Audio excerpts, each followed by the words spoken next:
Pessoal, tudo beleza? Hoje nós daremos prosseguimento aos nossos vídeos de introdução à arquitetura e agora nós vamos falar de monólitos, microservices e serverless. Nós iremos apresentar na teoria e também na prática esses conceitos que estão tão presentes na escolha de um arquiteto e demonstraremos como aplicar a melhor escolha arquitetural para o Equip Manager. Então eu espero que vocês possam aproveitar esse vídeo e bons estudos! Vamos falar agora de monólito. O que são monólitos? É um sistema único onde todas as funcionalidades estão em um mesmo projeto. E quais são as vantagens de você utilizar um monólito? Primeiro que o monólito é mais simples de desenvolver, testar e implantar. Ele é ideal para equipes pequenas e projetos com recursos moderados e tem o menor custo inicial. Então, quando a gente usa o monólito, nós pressupomos uma arquitetura muito mais simplista, não que não tenha um desenvolvimento complexo dentro dos monólitos. Pelo contrário, muitas vezes são até desenvolvimentos bem complexos. Mas nós dizemos no requisito ligado diretamente à infraestrutura. Além disso, nós podemos ter nos monólitos o código-fonte no mesmo local. Geralmente, um código monolítico ele tem uma estrutura única, facilita o desenvolvimento.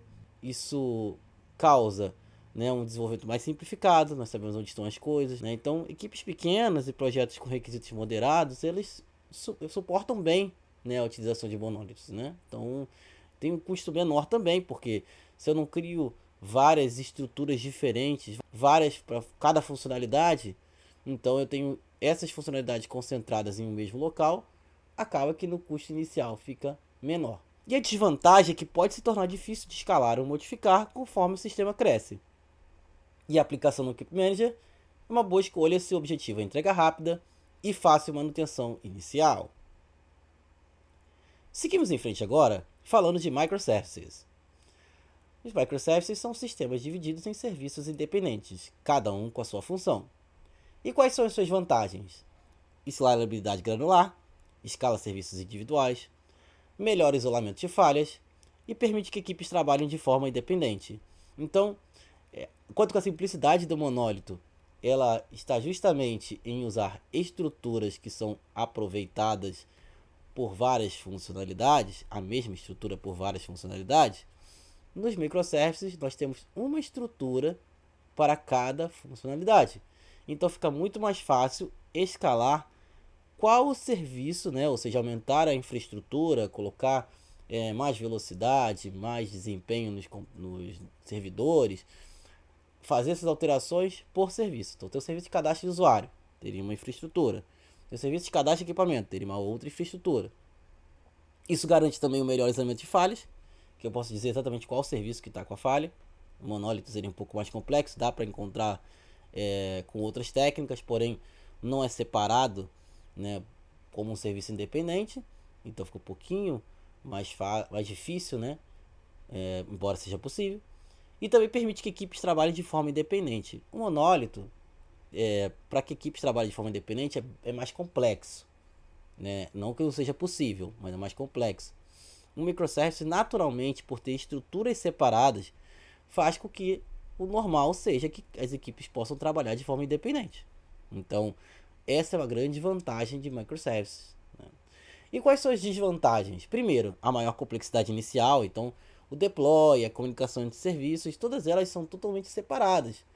E em algum momento, esses serviços independentes vão precisar ter uma ordem de precedência de disponibilização, e também a comunicação entre esses serviços vai ter que ser feita de uma forma externa, embora possa ser padronizado. Não estamos chamando funcionalidades que estão dentro de um mesmo projeto.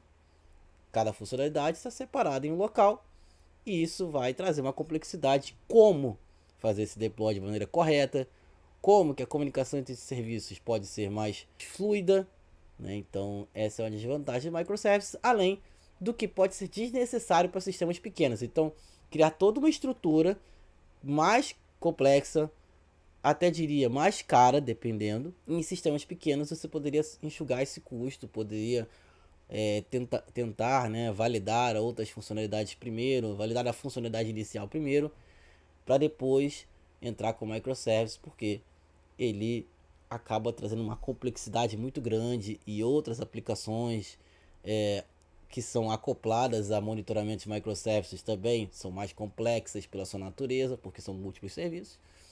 Mas a aplicação do Equip Manager seria recomendado se o sistema precisar crescer significativamente no futuro.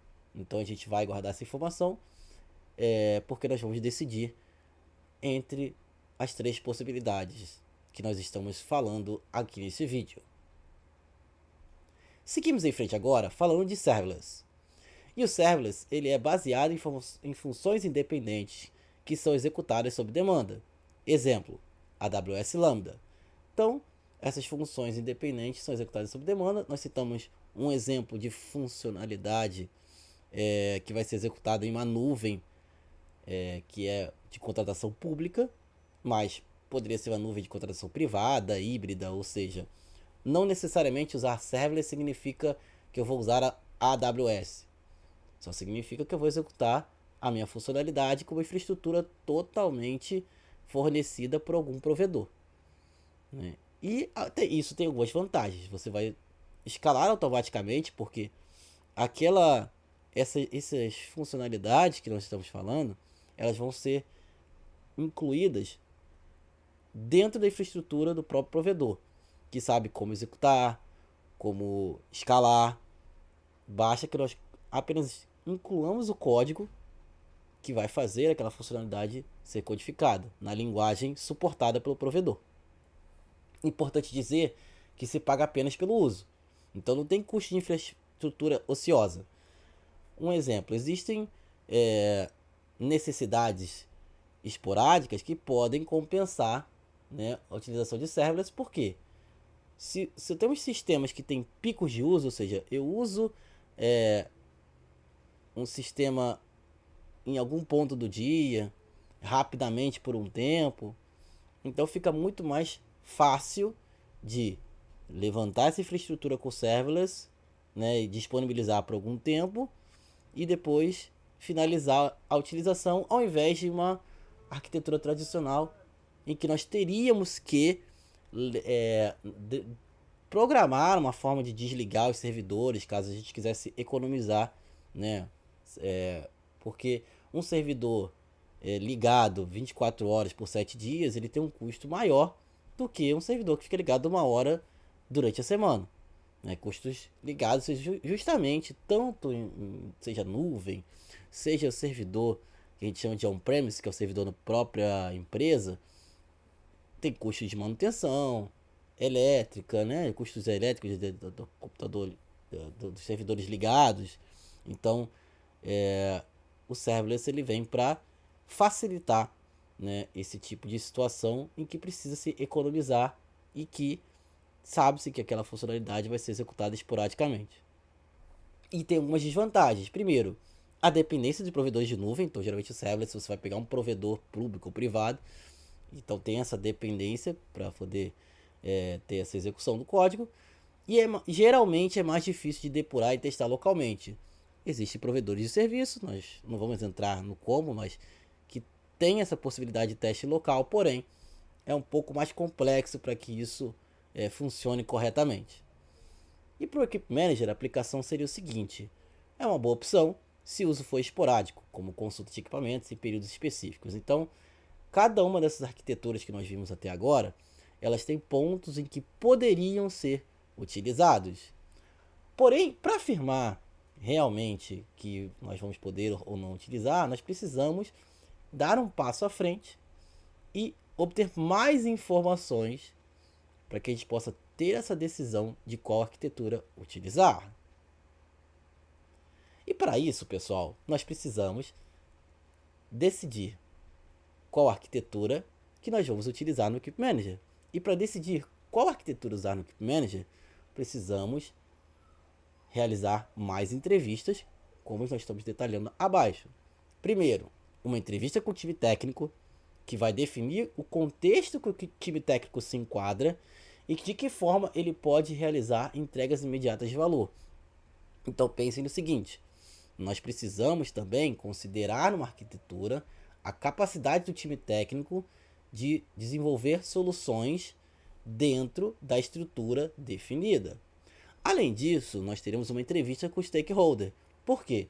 O patrocinador, aquele que está custeando o projeto, tem mais informações sobre a urgência da implantação do sistema e pode validar a pretensão de crescimento desse sistema. Dessa forma, nós podemos planejar melhor o atendimento das questões de infraestrutura. Além disso, a gente volta no ponto anterior de saber qual seria a entrega imediata, também com as respostas do stakeholder. Tá certo?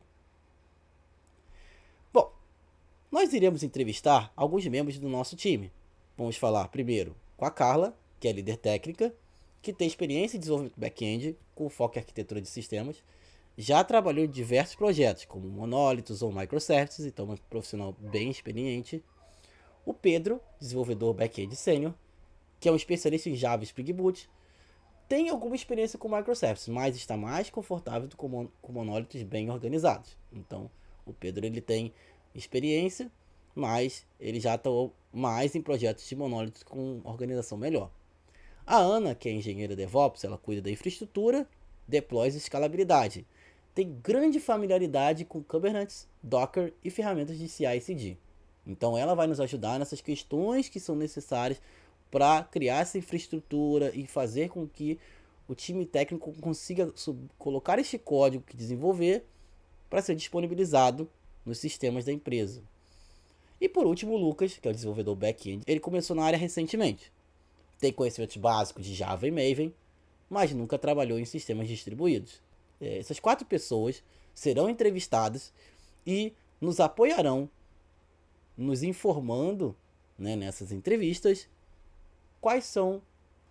qual é a visão delas em relação à arquitetura ideal e como elas se sentem mais confortáveis para desenvolver e fazer as entregas de valor, incluindo as entregas imediatas de valor que são necessárias. Além disso, nós iremos entrevistar também o stakeholder. O stakeholder que vai ser entrevistado é o Leonardo. Ele é o diretor da empresa. Ele é focado no crescimento estratégico da organização e na expansão do mercado. Ele tem interesse em garantir que o sistema ajude a melhorar a eficiência e seja um diferencial competitivo. Então, o Leonardo ele vai dar essa noção de urgência, do que se espera da empresa e o que ela espera do Equip Manager, não só agora, mas no curto, médio e longo prazo. E ele vai dar informações valiosas que vão complementar as informações que foram fornecidas pelos desenvolvedores. Então agora nós vamos acompanhar as entrevistas que foram realizadas e nós voltamos em seguida para falar um pouco dos resultados dessas entrevistas. Muito obrigado, pessoal, por vocês estarem disponíveis para nós fazermos essa entrevista. Vocês que são um time técnico são muito importantes para que a gente possa avaliar de forma bem clara e sucinta os requisitos técnicos e como nós vamos estruturar a solução arquitetural baseado nos conhecimentos, né, e as impressões que vocês têm. Então tem algumas perguntas para vocês e a primeira pergunta é: qual o tamanho do time técnico que trabalhará lá no Equip Manager? Atualmente somos 4 pessoas no back-end, incluindo eu, o João e o Lucas, além da Ana no DevOps. Talvez o time cresça no futuro, mas não está nos planos agora. Entendi, perfeito. A segunda pergunta que é: qual a experiência da equipe com arquiteturas distribuídas? E nós estamos falando de microserviços no caso. Eu já trabalhei em um projeto grande com microservices, mas foi bem complexo. Tivemos muitos desafios com a orquestração. Tenho mais experiência com monólitos bem estruturados. Trabalhei em um projeto onde usamos modularização no Maven para gerenciar diferentes partes da aplicação. Tenho bastante familiaridade com orquestração de containers e microservices usando Kubernetes e Docker. Mas confesso que para times pequenos, muitas vezes um monólito pode ser mais eficiente. Eu ainda estou aprendendo sobre arquiteturas. Trabalhei apenas em projetos pequenos e com monólitos. Entendido. A pergunta número 3 é a seguinte: vocês acreditam que o sistema terá expansão significativa no futuro? Acreditamos que o sistema terá novos módulos ao longo do tempo, mas os requisitos iniciais são bem delimitados. Sim, Novos módulos podem ser necessários, como um para gerenciamento de licenças ou suporte avançado. Isso deve aumentar a complexidade. Se planejarmos bem, podemos começar com um monólito modularizado e preparar uma transição futura para microservices, se necessário. A pergunta 4 é: quais são as demandas de escalabilidade do sistema? No começo, não esperamos muitos usuários simultâneos, talvez 50 a 100 no máximo. A única parte que vejo como mais pesada seria o módulo de relatórios, que pode consumir mais recursos. Se escalar for necessário, podemos implementar replicação e balanceamento de carga no monólito para gerenciar o aumento de tráfego. Maravilha. E a pergunta 5 é o seguinte: como o time se sente em relação a deploys e integração contínua? Eu consigo configurar pipelines de CI/CD e orquestrar containers para microservices, mas isso exigirá mais tempo e trabalho no início. Estou mais confortável com pipelines simples para deploys de monólitos. Precisamos de algo que não atrase muito o desenvolvimento inicial, mas que permita evoluir no futuro. Certo. E a última pergunta é: quais preocupações vocês têm sobre a escolha arquitetural? Não queremos algo que seja difícil de manter com nosso tamanho de equipe atual. Eu me preocupo com a curva de aprendizado para o Lucas e comigo mesmo, se precisarmos lidar com microservices desde o início. Estou mais confortável desenvolvendo projetos com monólitos. E concordo com o Pedro de que teremos uma curva de aprendizado maior para microserviços. Minha maior preocupação seria não preparar o sistema para crescer, mesmo que começássemos com um monólito. Muito obrigado, Leonardo, por sua participação. Eu sei que como diretor você tem um tempo bem curto, porém nós iremos valorizar esse tempo com perguntas bem simples e sucintas para que nós possamos entender como o sistema Equip Manager será construído e qual será o seu futuro. E a primeira pergunta é: onde você vê a empresa daqui a 5 anos? Nosso objetivo é sermos referência no mercado de gestão de equipamentos e serviços relacionados. Queremos crescer 300% em termos de volume operacional e expandir para novos mercados internacionais. Certo. E a segunda pergunta: qual o papel do Equip Manager nessa visão de futuro? O Equip Manager será o coração da operação. Ele precisa ser robusto o suficiente para suportar um aumento significativo no número de clientes, equipamentos gerenciados e usuários. Além disso, queremos que ele seja uma solução diferenciada, oferecendo insights inteligentes e automação para os clientes. Maravilha. A terceira pergunta: quais funcionalidades você imagina para o sistema a médio e longo prazo? No médio prazo, podemos investir em relatórios mais avançados, que trazem insights automáticos e ajudam a equipe na tomada de decisão. É importante integrar o sistema com os fornecedores para rastrear a manutenção e garantia dos equipamentos, sem precisar de controles manuais. Já no longo prazo, iremos usar IA para prever falhas nos equipamentos antes que elas aconteçam. E é interessante abrir APIs públicas, permitindo que grandes clientes personalizem o sistema de acordo com suas necessidades. Perfeito. A quarta pergunta: quais desafios você prevê com este crescimento? O maior desafio vai ser garantir que o sistema continue funcionando bem conforme cresce. Precisamos pensar na escalabilidade desde já para evitar problemas de desempenho no futuro. Outra questão importante é a internacionalização, porque se formos expandir para outros mercados, o sistema tem que se adaptar a diferentes idiomas e regulamentações. E claro, segurança. Com mais clientes e integrações externas, os riscos aumentam. Então precisamos garantir que os dados estejam sempre protegidos. Maravilha. A quinta pergunta: há alguma limitação ou prioridade estratégica que precisamos levar em consideração? Inicialmente, precisamos focar no mercado nacional para consolidar a base. Depois disso, vamos expandir internacionalmente. Nosso diferencial deve ser uma solução completa, mais simples de usar.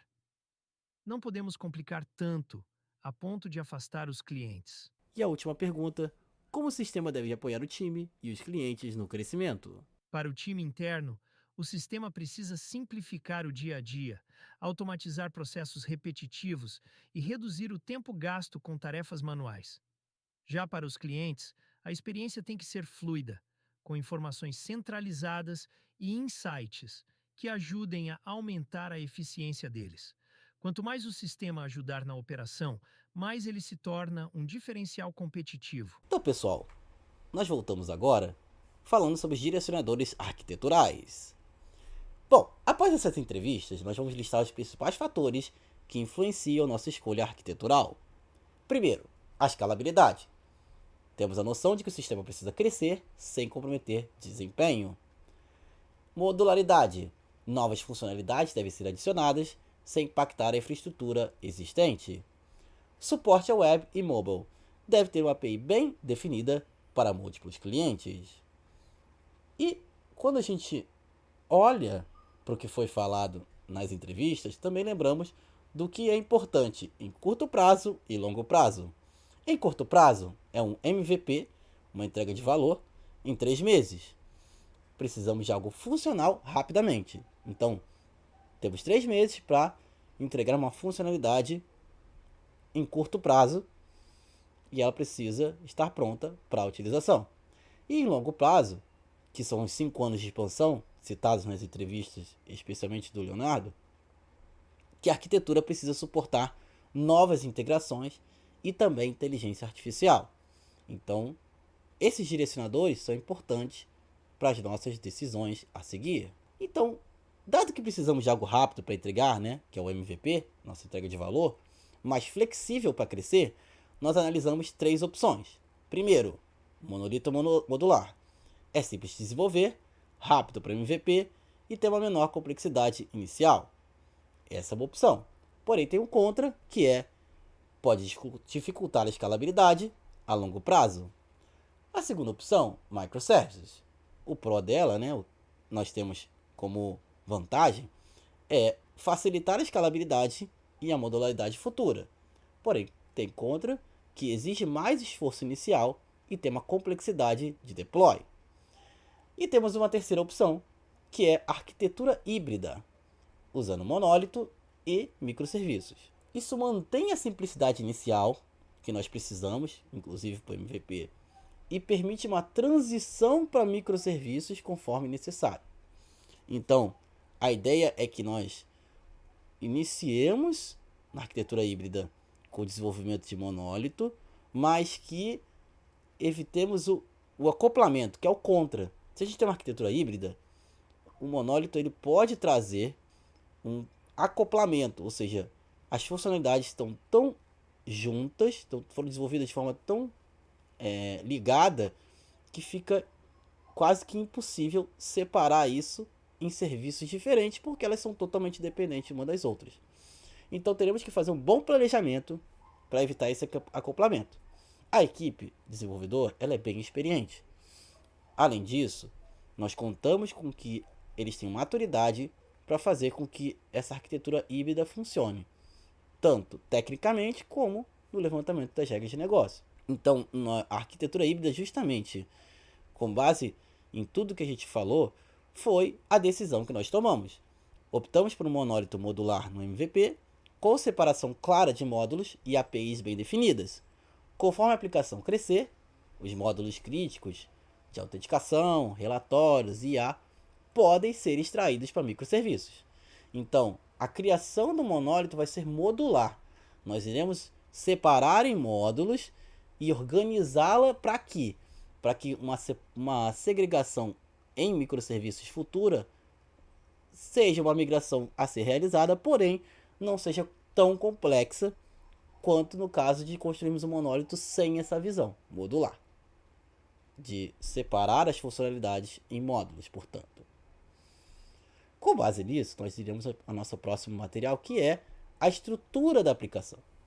E a estrutura inicial do Equip Manager vai ser organizada da seguinte forma: um back-end, Java e Spring Boot. Tudo isso baseado nas entrevistas e na expertise técnica do time, onde nós teremos um monólito modular com os seguintes módulos: gestão de usuários, gestão de equipamentos, suporte e atendimento e os relatórios. Além disso, nós teremos APIs REST para web e mobile. O banco de dados vai ser relacional, PostgreSQL, com separação lógica das tabelas por módulo. A autenticação e autorização vai ser feita via Spring Security e OAuth 2.0. Então, essa estrutura da aplicação que foi estabelecida precisa ser seguida pelo time técnico dentro do Equip Manager, certo?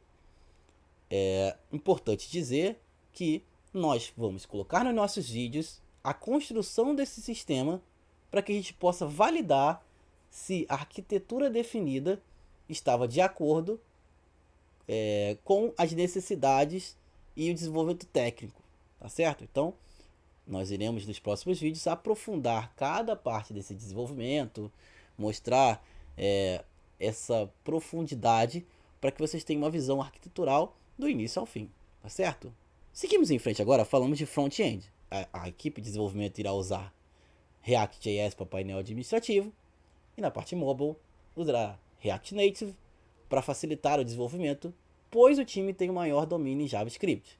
Então foi uma decisão do time seguir na linha de React, porque o JavaScript é justamente a linguagem utilizada para o desenvolvimento.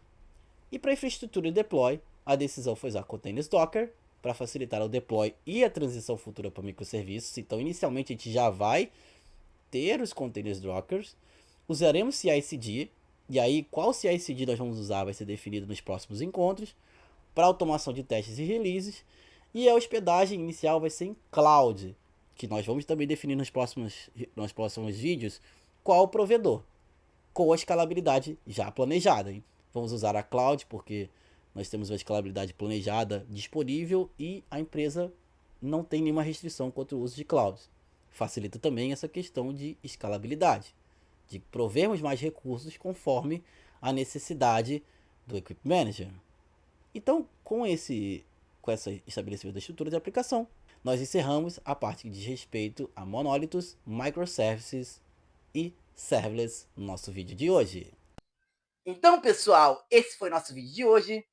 Nos sigam nas redes sociais, facebook.com/curtocódigo, Instagram, Curto Código, e também nosso canal no YouTube da Curto Código. Então, nos vemos no próximo vídeo. Muito obrigado a todos e até a próxima! Tchau, pessoal!